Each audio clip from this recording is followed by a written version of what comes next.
has been, right from the get-go, going to our Constitution studies, and that was what we first studied. And so I just want to read this quote from the Heritage Foundation. The future of liberty depends on reclaiming America's first principles. If a nation expects to be ignorant and free in a state of civilization, as Thomas Jefferson warned, it expects what never was and never will be. Widespread ignorance of American history is but the most recognized symptom of the troubling decline in popular knowledge of fundamental principles. So, when we started the Constitution studies, 5,000-year leap was not a brainer, no-brainer. Start there. Learn about the principles of our nation. And we spent all of last winter doing that, and we did finally finish the 28 principles by the end of May, and started in June after a vote of those that attend the Constitution studies that they wanted to study the state constitution. And so after they opened the opening pages, and none of them had ever read the preamble. How many of you have ever read the preamble of the state constitution? Well, I'm going to read it for you now. You can say you've heard it at least. We are the people of Montana. We, the people of Montana, grateful to God for the quiet beauty of our state, the grandeur of our mountains, the vastness of our rolling plains, and desiring to improve the quality of life, equality of opportunity, and to secure the blessings of liberty for this and future generations, do ordain and establish this Constitution. Now, how many of you does this do it for you? Think about it. This is all about environmentalism. Right.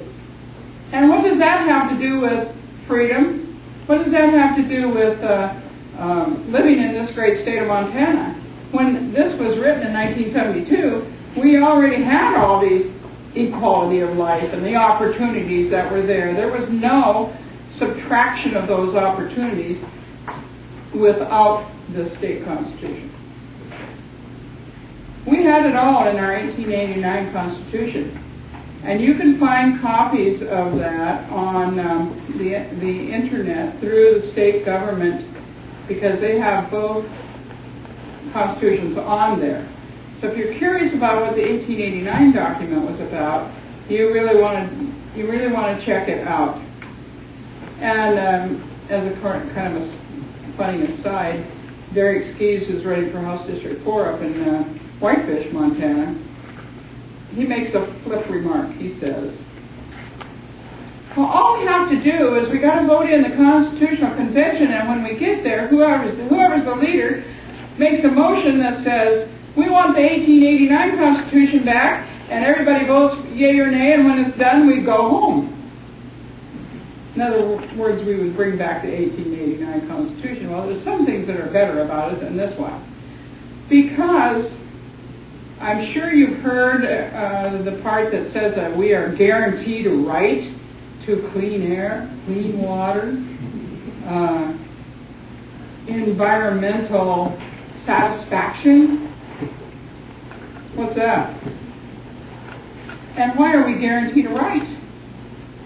You see, the rights that were put out by our federal Constitution were all inalienable rights. All rights by God. Now, did God anywhere in the Bible guarantee we're going to have clean air, clean water, a supreme view? Well, there are, because that's in here, there are some laws coming down the pike that can really do a lot of damage to your community. One of those is happening in Kalispell as I speak. The planning boards want to do a 150-foot setback on the corridors. Now, what if you're the little guy that owns 2 acres and you happen to be fronting the highway, and you've got to give them a 150-foot setback? You got maybe a half acre left? What has that done to your piece of ground? Limited your use, perhaps no use, and now, because this Constitution is all about environmentalism, big time. It's not about your rights and freedoms, it's about environmentalism. And with that in mind, many of the laws that have been passed by the legislature and or decreed by the state Supreme Court have required growth policies and all these mechanisms that brings about guarantee of clean water, clean air, environmentally great view. And so the idea behind the 150-foot corridor is that you got to put in beautiful stuff along there and landscape it, and so they can't see your building. What does that do to your business if you have a building there? See, I remember visiting Florida, and it's like that. And in visiting Florida, you can breeze along the highway, and you have no clue that there's anybody behind those trees. There's trees everywhere, and you look, well, this isn't so heavily populated, until you get off the beaten path. But if you stay on the beaten path, you can't imagine what's there. You can't see the businesses, you can't see anything of probable importance to yourself because you're there as a visitor. And the big claim is doing the 150-foot setbacks is going to make, since we don't have any timber and mining and all these things that used to pay the bills, now we got to make it beautiful so these people will want to come, be here, and stay here. And let me ask you, does that generate a better economy? No, not in anybody's right mind. What generates a better economy? Jobs, good industry, etc. And if we had to build corridors around all that, you're not even going to know it's there unless somebody's advertising that we need a worker. It's just beyond my comprehension, but that's what planning is leading up to.